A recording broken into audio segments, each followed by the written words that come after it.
listen. Do your own math and learn from the stuff that you are missing. Create your own path with your own vision. Hey, this is Rodney Porter for Homeless, Not Helpless .tv. Today's date, Thursday, 2010, March 11th. Today's show, very deep today, is entitled, excuse me, Depression of Love. When you are depressed, whatever you had in mind to do, you're not doing it. Just because of the sadness you have. And love is one of our biggest depressions that we have in our life. Just one component, but depending on the person, a big, big component. Depression of love started with me back before I became homeless. I lived with my baby's mother and my first child.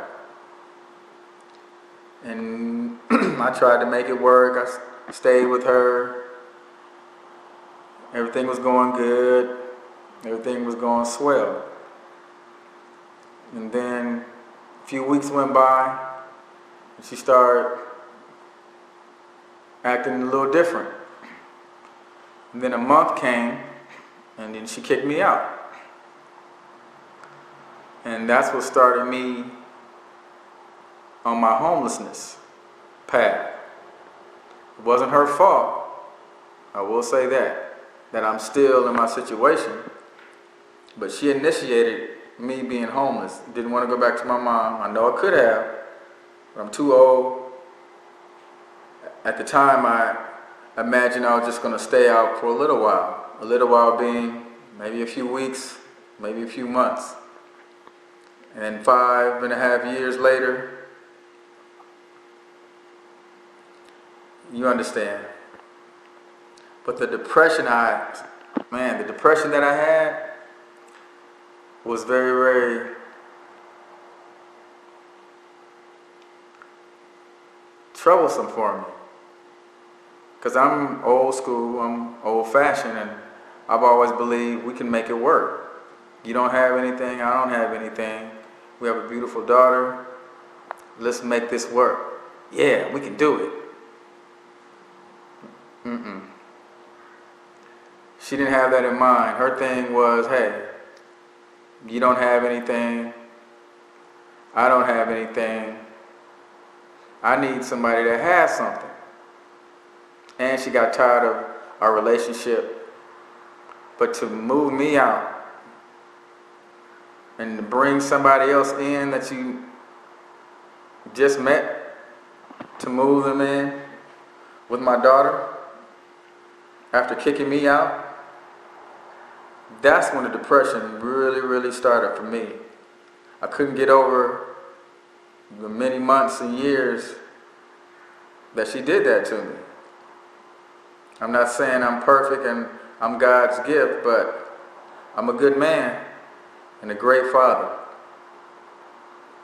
So every time I was out in public, sitting in my car, I went to parks a lot to just sit and let the day go by because of depression. Didn't want to get up and do anything. Didn't want to get up and look for a job. Sometimes I didn't want to eat. I love to eat. I'm actually an official fat boy. Can you see? Not much, but I love to eat. And so, not being involved in society, not wanting anybody to be around me, I always wanted to stay alone. I'm an only child anyway, so I was used to that. But when I would go and see couples man, that would kill me. A guy and a girl, then a guy and a girl and their child or a family.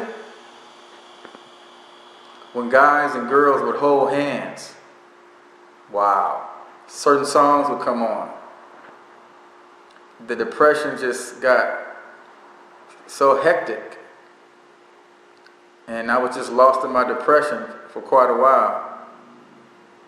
Kept on smoking. Kept on making excuses. Convincing myself, yeah, I'm going to get out of it, I'm going to get out of it. After all this time, I'm out of it. But the depression that set in was like no other. I never experienced depression like that. Because my motto was, hey, there's too many other beautiful girls out here, beautiful women out here, beautiful females out here. But there's always that one always gets you. And I've had relationships in the past where they might have hurt, then they subsided, they went away. I got over it. But coupled with the depression and the loss of living with my child, moving somebody else in with my child,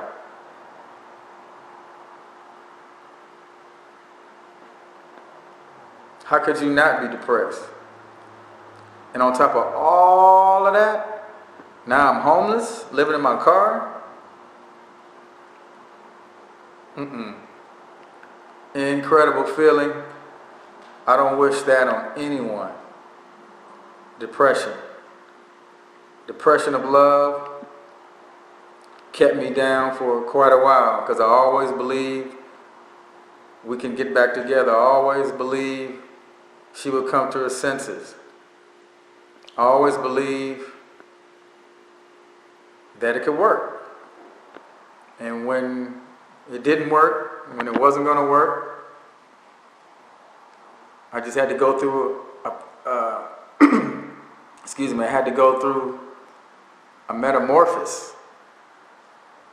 I basically rehabilitated myself, not knowing how. But only time healed the wounds.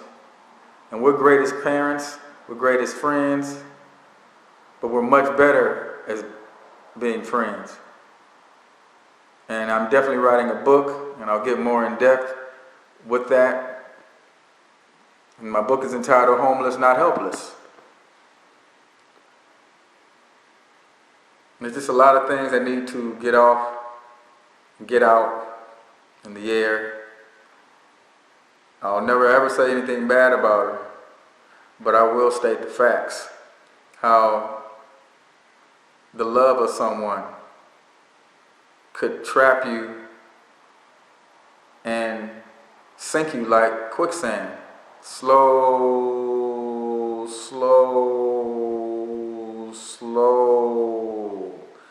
depression. And you're reminded by different things, songs.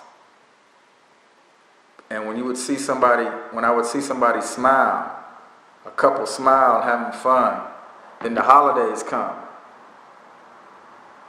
I just couldn't get over the sheer depression of the love I had for her. Of course, I don't want anything, because she's the mother of my children. I want her to stay healthy, happy. But the depression that started from her was excruciating. So when you do have depression, I realized that it might take some time, but you have to do other things. You have to get out and do something, even if it's just walking up and down the street or doing something different in your house or reading or just sitting in a room and